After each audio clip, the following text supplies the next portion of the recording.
Abu Dhabi में रहने वाला एक अमीर एनआरआई बिजनेसमैन काफी सालों बाद अपने देश भारत आता है, इस उम्मीद में कि अपने वतन पहुंचकर वो अपने लोगों से मिलेगा, उन पुराने दोस्तों से मिलेगा जिनके साथ वो बड़ा हुआ था। और ये सारे सपने लेकर वो दिल्ली के एयरपोर्ट पर उतरता है और उतरने के बाद दो फोन करता है। पहला फोन वो अपने बिजनेसमैन दोस्त के सेक्रेटरी को पिकअप के लिए करता है और दूसरा अबू धाबी में बैठी अपनी बीवी को ये बताने कि वो सही सलामत इंडिया पहुंच चुका है। लेकिन उस एनआरआई को ये नहीं पता था कि अगले कुछ घंटे उसकी लाइफ के सबसे खतरनाक घंटे होने वाले थे। उस एनआरआई की ये बिजनेस ट्रिप बहुत ही जल्द एक डरावने सपने में बदलने वाली थी। कुछ मिनटों बाद ही उसका अपहरण होने वाला था। अंडरवर्ल्ड के शातिर अपराधी अबू धाबी से ही उसके एक एक कदम पर अपनी नजर गड़ाए बैठे थे। देश की सुरक्षा एजेंसियों की नींदें खराब होने वाली थी। ऐसे में सीबीआई का एक जॉइंट डायरेक्टर इस केस को सॉल्व करने का फैसला करता है और एनआरआई के परिवार को यह भरोसा दिलाता है कि वो बहुत ही जल्द एनआरआई को इस खतरे से बाहर निकाल कर ले आएगा।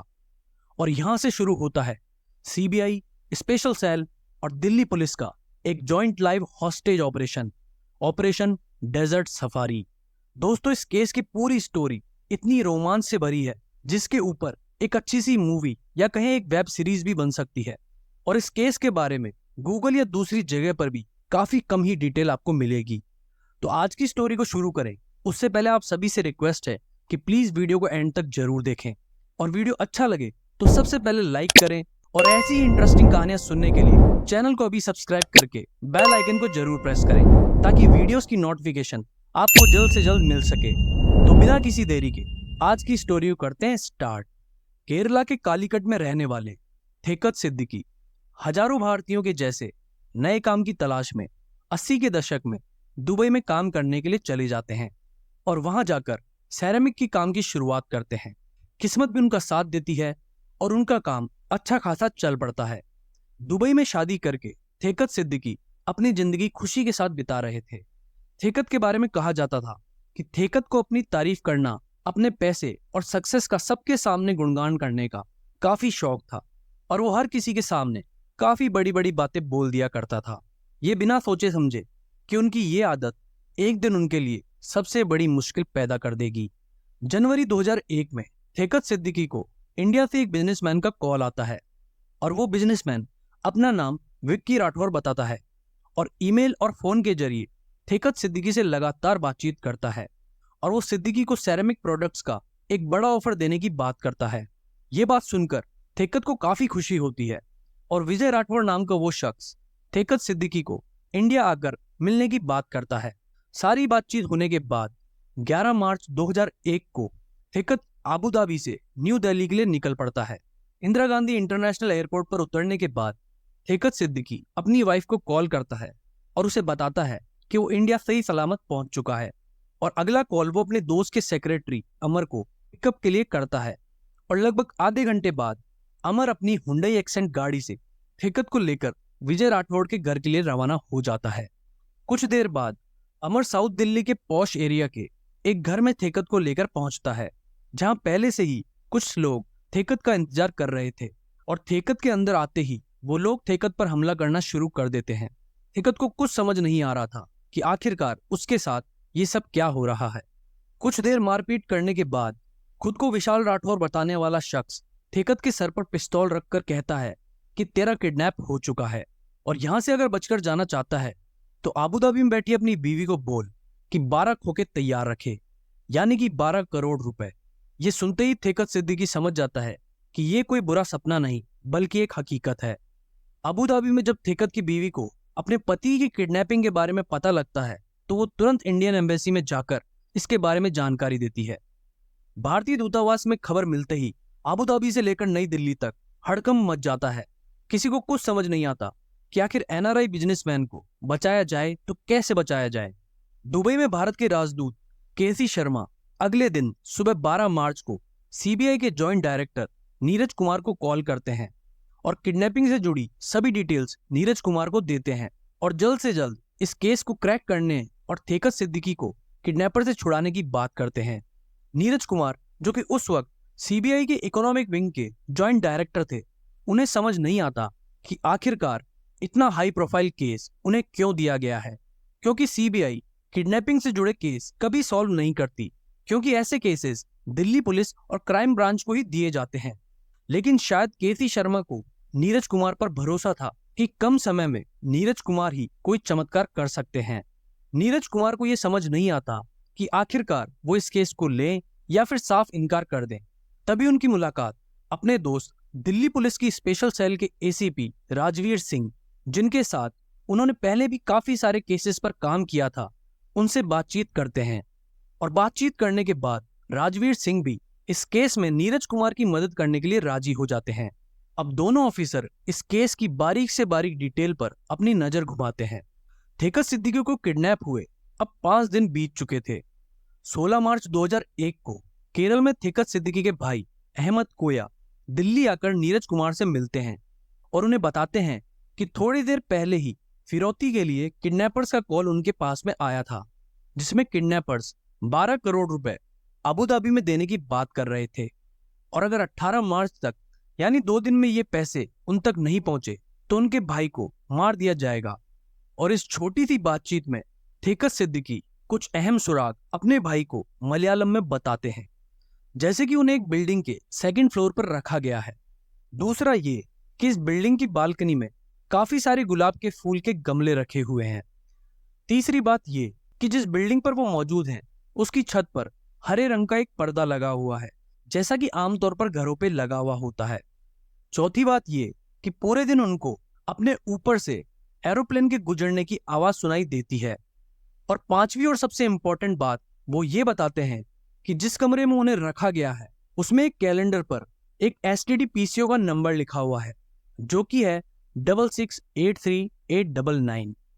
जैसे ही ये सारे सुराग नीरज कुमार और उनकी टीम को पता लगते हैं तो वो तुरंत इसकी लोकेशन निकलवाते हैं और इस नंबर की लोकेशन थी F63 बेगमपुर मालवीय नगर दिल्ली।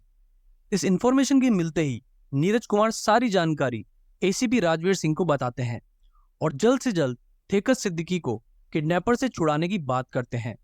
एसीपी राजवीर सिंह भी अपने काम पर लग जाते हैं और कुछ देर बाद राजवीर सिंह नीरज कुमार को फोन करके बताते हैं कि ठेकत सिद्दीकी ने जो जो जानकारी दी थी उस तरह की एक बिल्डिंग को ढूंढ लिया गया है। दोनों ऑफिसर अपनी अपनी टीम को लेकर दिल्ली के एसेक्स फार्म पर मिलने का फैसला करते हैं और लगभग देर रात 1:30 बजे के करीब नीरज कुमार, राजवीर सिंह और स्पेशल सेल के 20 ऑफिसर्स उस घर के ऊपर रेड डाल देते हैं। लेकिन उस घर में कुछ नेपाली नौकर और उनके दोस्त थे और ये रेड एक फेलियर साबित होती है। ये बिल्डिंग डिस्क्रिप्शन से मैच तो करती थी, लेकिन ये वो बिल्डिंग नहीं थी जहां पर ठेकत सिद्दीकी को रखा गया था, जिसके बाद सभी ऑफिसर पूरी तरीके से निराश हो जाते हैं। लेकिन नीरज कुमार को अभी भी भरोसा था कि वो कैसे ना कैसे करके अपराधियों को जरूर पकड़ लेंगे। अब यहाँ से नीरज कुमार और स्पेशल सेल की टीम ठेकत सिद्दीकी के फोन की कॉल डिटेल्स निकलवाती है, इस उम्मीद में कि शायद उन नंबर्स में से ही किडनैपर्स की डिटेल्स निकाली जा सके। दिल्ली से जो आदमी विजय राठौर बनकर ठेकत सिद्दीकी से बात कर रहा था उसका नंबर एक सैटेलाइट फोन का था और ड्राइवर अमर, जिसने 11 मार्च को ठेकत को एयरपोर्ट से पिकअप किया था, उसके नंबर को भी ट्रेस किया जाता है, जिसके बाद में पता लगता है उसका नंबर एक लड़की से रेगुलर टच में था और उसकी लोकेशन पिछले कुछ दिनों से बेगमपुर की आ रही थी। पुलिस ने जब उसके नंबर को पुलिस रिकॉर्ड में खंगाला तो पता चला कि ये नंबर आजकल यूपी का गैंगस्टर वीरेंद्र पंत उर्फ छोटू, जो कि काफी कुख्यात अपराधी था, वो इस्तेमाल कर रहा था। छोटू यूपी के डॉन बबलू श्रीवास्तव के लिए किडनैपिंग का काम किया करता था और बबलू श्रीवास्तव के रिश्ते अंडरवर्ल्ड डॉन अबू सलेम से रहे थे। अब ये कोई छुपी बात नहीं रही थी कि इस केस में अंडरवर्ल्ड के लोग भी शामिल थे और अब इस केस को जल्द से जल्द क्रैक करने का प्रेशर नीरज कुमार और उनकी टीम पर आ चुका था। वहीं दूसरी ओर ठेकत सिद्दीकी का भाई अहमद कोया नीरज कुमार को यह बताता है उनकी किडनैपर से डील हो गई है और अब फिरौती की रकम को 4 करोड़ कर दिया गया है और पैसे देने के लिए ठेकत का परिवार राजी भी हो चुका है, क्योंकि बीते 5-6 दिनों में पुलिस ज्यादा कुछ इस केस में नहीं कर पाई थी और इस बात से ठेकत का परिवार दिल्ली पुलिस और सीबीआई की इन्वेस्टिगेशन से बिल्कुल भी खुश नहीं था। अहमद कोया नीरज कुमार को फोन पर यह भी बताते हैं कि वो कल शाम को अबू धाबी के लिए निकल जाएंगे और पैसे देकर अपने भाई को छुड़ा लेंगे, लेकिन फोन कट करने से पहले वो कुछ और भी सुराग नीरज कुमार को बताते हैं, जो कि उसके भाई ने कॉल पर मलयालम में अपने भाई को बताए थे।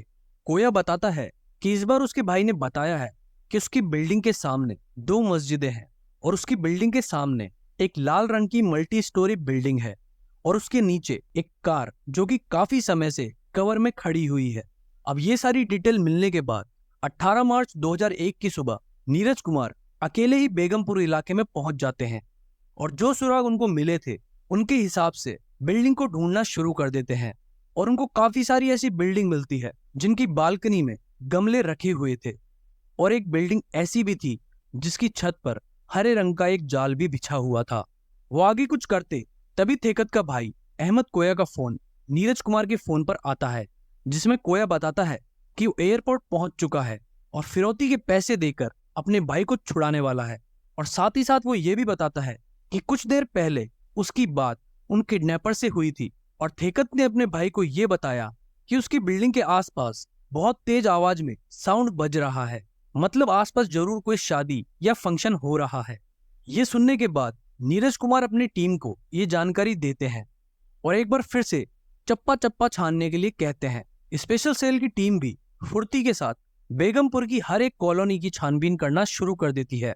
तभी पुलिस की एक टीम की नजर सर्वप्रिय विहार पर जाती है। यहाँ पर भी इस तरह की काफी सारी बिल्डिंग्स थी जैसा कि थेकत ने बताया था। सर्वप्रिय विहार पर अभी तक पुलिस की सही से नजर नहीं पड़ी थी। अब पुलिस की सभी टीमें सर्वप्रिय विहार के लिए निकल जाती हैं। सभी टीमें अलग अलग दिशाओं में जाकर थेकत की बताई हुई बिल्डिंग को ढूंढने में लग जाती हैं। सभी टीमें अपनी तरफ से पूरी कोशिश कर रही थी, लेकिन तब भी सफलता उनके हाथ में नहीं लगती। नीरज कुमार एक गली में मुआयना कर ही रहे थे कि तभी उनकी नजर एक बिल्डिंग पर पड़ती है जिसकी बालकनी में उन्हें कुछ गमले दिखाई पड़ते हैं। जब वो सामने की ओर देखते हैं तो बिल्डिंग के सामने लाल कलर की मल्टी स्टोरिंग बिल्डिंग भी मौजूद थी और टेरेस पर हरे रंग का जाल भी बिछा हुआ था और पूर्व दिशा की ओर 2 मस्जिदें भी मौजूद थी और दूसरी गली में शादी का फंक्शन भी चल रहा था जिसका साउंड उन्हें यहाँ तक सुनाई दे रहा था। वो सारे क्लू जो पुलिस को मिले थे वो सब इस जगह से मैच हो रहे थे। नीरज कुमार अपनी सभी टीमों को बुलाकर हर एग्जिट पॉइंट को कवर करने के लिए कह देते हैं और उस फ्लैट की चारों ओर से घेराबंदी करना शुरू कर देते हैं। वहीं बिल्डिंग के सामने कपड़ों को इस्त्री करने वाला धोबी होता है। नीरज कुमार उसके पास जाकर बातचीत करना शुरू कर देते हैं और उससे ये पूछते हैं कि सामने वाली बिल्डिंग में पिछले 3-4 दिनों में क्या तुमने कोई अजीबोगरीब घटना होती हुई देखी है। धोबी थोड़ा सा घबरा जाता है, लेकिन फिर वो बताता है कि सामने वाली बिल्डिंग में तो ऐसा कुछ भी नहीं है, लेकिन इसके पास वाली बिल्डिंग में पिछले 3-4 दिनों से कुछ गुंडे जैसे दिखने वाले लोग यहाँ पर आते जाते रहते हैं और काफी बदतमीजी से भी बात करते हैं। ये सुनने के बाद नीरज कुमार को ये यकीन हो जाता है कि इस बिल्डिंग से ही जरूर उन्हें सफलता हाथ लगेगी। नीरज कुमार का इशारा मिलते ही एसीपी राजवीर अपनी टीम के साथ इस बिल्डिंग पर चढ़ाई करना शुरू कर देते हैं। इस फ्लैट का नंबर था 1X/22। बाहर खड़े स्पेशल सेल के ऑफिसर पूरी जगह को खाली करने के काम में लग जाते हैं। जैसे ही एसीपी राजवीर की टीम फ्लैट के अंदर पहुंचती है, फ्लैट के अंदर से गोलीबारी की आवाज आना शुरू हो जाती है। देखते ही देखते सर्वप्रिय विहार का इलाका गोलियों की आवाज से गूंजना शुरू हो जाता है। आसपास के लोगों में भी अफरा तफरी का माहौल बन जाता है। कुछ देर तक ये शूटआउट जारी रहता है और लगभग 10-15 मिनट बाद अचानक से गोलियों की आवाज आना बंद हो जाती है। नीरज कुमार फ्लैट के बाहर खड़े होकर अपनी एकटक नजरों से इस फ्लैट को देख रहे थे। तभी वो देखते हैं कि एसीपी राजवीर अपने साथ थेकत सिद्दीकी को फ्लैट से बाहर ला रहे थे। थेकत सिद्दीकी का चेहरा पूरी तरीके से लाल था और आंखों से आंसू बहना बंद ही नहीं हो रहे थे। ये उसके लिए किसी चमत्कार से कम नहीं था। फ्लैट के अंदर 2 लोगों की और बाहर सीढ़ियों पर एक जने की लाश पड़ी हुई मिलती है। नीरज कुमार सबसे पहले इस बात की खबर थेकत सिद्दीकी के भाई अहमद कोया को सुनाते हैं और उसकी बात अपने भाई से करवाते हैं। दोनों भाई फूट फूट कर रोना शुरू कर देते हैं। अहमद कोया नीरज कुमार को धन्यवाद करते हैं और अपने बर्ताव के लिए उनसे माफी भी मांगते हैं। फ्लैट में पड़ी 2 डेड बॉडीज, जिसमें से एक वीरेंद्र पंत उर्फ छोटू, वहीं दूसरी बॉडी संजय खन्ना उर्फ चंकी की थी और तीसरा शख्स जो सीढ़ियों पर मारा गया था, दरअसल वो कोई क्रिमिनल नहीं था, वो गलती से इस शूटआउट में मारा गया था। दरअसल ये उन गैंगस्टर्स का दोस्त था जिसे पता भी नहीं था कि उसके दोस्त उसके फ्लैट में इतना संगीन जुर्म कर रहे थे। बाद में इस बात को लेकर पुलिस पर काफी सारे सवाल भी उठाए गए थे, लेकिन ये केस किसी टाइम बॉम्ब को डिफ्यूज करने जैसा था, जहां सीबीआई और पुलिस के पास ज्यादा सोचने समझने का टाइम नहीं था। थेकर सिद्दीकी सही सलामत अपनी बीवी के पास अबू धाबी पहुंच जाते हैं। आज भी ये केस सीबीआई के इतिहास के सबसे खतरनाक केसेस में से एक बताया जाता है, जहां सीबीआई और दिल्ली पुलिस ने एक एक सेकंड इस केस पर काम किया, जिसके चलते यह ऑपरेशन सक्सेस हो पाया। तो दोस्तों, आज की कहानी में बस इतना ही। उम्मीद करता हूं कि वीडियो आपको जरूर पसंद आई होगी। तो प्लीज वीडियो को लाइक करें, चैनल को सब्सक्राइब करें और बेल आइकन को जरूर दबाएं, ताकि वीडियोस की नोटिफिकेशन जल्द से जल्द आपको मिल सके। तो मिलते हैं अगले वीडियो में किसी ऐसी इंटरेस्टिंग कहानी के साथ। तब तक के लिए गुड बाय।